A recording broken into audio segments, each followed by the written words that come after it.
pemboman yang dilakukan di polisi, di kantor polisi, di markas tentara, terjadi di Arab Saudi. Karena dianggap apa? Dianggap togut. Karena tentara-tentara ini mendukung pemerintah Arab Saudi. Bayangkan, Raja Salman togut. Raja Salman togut, apalagi apalagi yang lainnya. Kalau Raja Salman, dan ada orang seperti itu. Ya. Pemahaman takfirin itu ada di mana-mana, sampai di tanah air kita juga. Jadi saya ingatkan, togut itu maknanya luas ya. Sebagian orang hanya membatasi togut hanya pemerintah. Pemerintah harus jadi togut. Semua yang dukung pemerintah jadi apa? Togut. Ini tidak benar ya. Tidak benar. Kita bilang hukum-hukum yang bukan selain hukum Allah salah ya. Salah. Kita menyeru kepada pemerintah untuk berusaha menyeru kepada hukum apa? Hukum Islam. Tapi kondisinya tidak semudah yang kita bayangkan. Perubahan perlahan-lahan ya.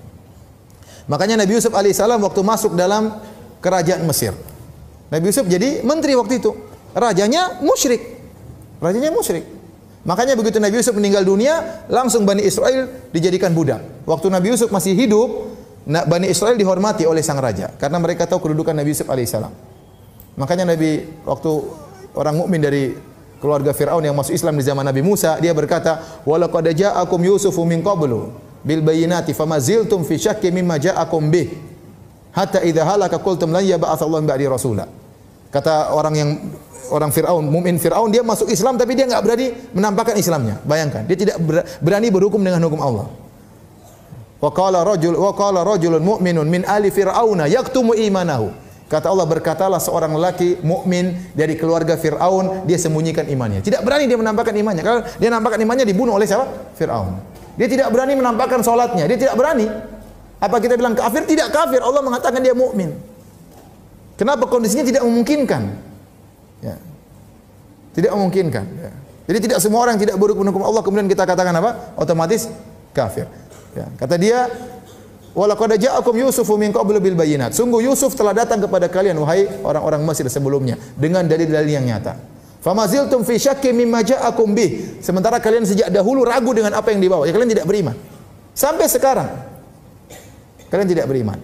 Jadi memang Nabi Yusuf waktu dia jadi menteri, rajanya tidak beriman. Yang beriman cuma Bani Israel.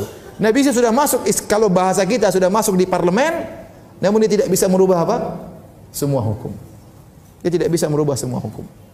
Apa kita mengenai Nabi Yusuf kafir, tidak berusaha merubah, kok ikut. Kalau kita pakai pengkafiran MLM, Nabi Yusuf kafir atau tidak? Kafir. Jadi orang sekarang mudah-mudah kafir enggak gampang ya. Apa kata Syekh Muhammad Abdul Wahab rahimahullahu taala? Mereka menuduh saya mengkafirkan orang-orang. Bagaimana saya mengkafirkan orang-orang? Sementara orang yang beribadah di kuburan Ahmad Al-Badawi, saya tidak kafir karena dia tidak tahu, tidak ada yang mengingatkan dia. Jadi kalau kita bicara tentang kesyirikan, kita sampaikan ini kesyirikan, ini kufuran. Tapi masalah mengkafirkan tidak mudah maksud saya. Tidak mudah kita mengkafirkan orang lain. Contoh Imam Ahmad rahimahullahu taala hidup di zaman Khalifah Ma'mun. Khalifah Ma'mun itu berhukum dengan hukum selain Allah. Bahkan masalah akidah, dia menyuruh orang untuk menyatakan Al-Quran itu makhluk. Dipaksa, kalau tidak ada berani mengatakan Al-Quran itu bukan makhluk, dibunuh sama dia. Ya. Jadi kalau ada pemerintah suruh kita berzina, ya harus berzina. Ini lebih parah, bukan cuma berzina. Kalau berzina bukan kekufuran. Rakyatnya disuruh mengatakan Al-Quran itu apa? Makhluk. Dan ini kekufuran. Ijma ulama. Man qala anal Qur'ana makhluk fa huwa kafir. Barang siapa mengatakan Al-Quran itu makhluk, maka dia apa? Kafir. Jadi dia menyuruh rakyatnya untuk mengatakan Al-Quran itu makhluk. Kalau ada yang mengatakan bukan makhluk, dibunuh. Ya. Akhirnya banyak ulama yang akhirnya bertauriah. Akhirnya mengatakan Al-Quran itu makhluk, terpaksa kalau enggak dibunuh. Imam Ahmad enggak mau. Imam Ahmad disiksa. Sampai dicambuk sampai dagingnya lepas dan macam-macamnya. Imam Ahmad rahimahullahu taala. Tapi Imam Ahmad tidak pernah mengkafirkan Al-Ma'mun. Imam Ahmad tidak mengkafirkan siapa? Sang raja, karena dia tahu raja ini banyak syubhatnya. Paham? Tidak dikafirkan. Ya. Mau saya tidak gampang kita mengkafirkan apa? Orang. Ya. Seorang kalau sudah masuk Islam dengan la ilaha illallah, tidak mudah kita keluarkan kecuali dengan sesuatu yang sangat-sangat jelas dan tegas. Ya. Kalau masih ragu-ragu, maka hukum asalnya dia seorang Muslim. Jadi ada kaidah al-yakin la yazulu bisyak, keyakinan tidak bisa dihilangkan dengan keraguan. Nah, seorang waktu mengucapkan la ilaha illallah, orang itu salat, puasa, apalagi haji, dia orang muslim yang kita yakin.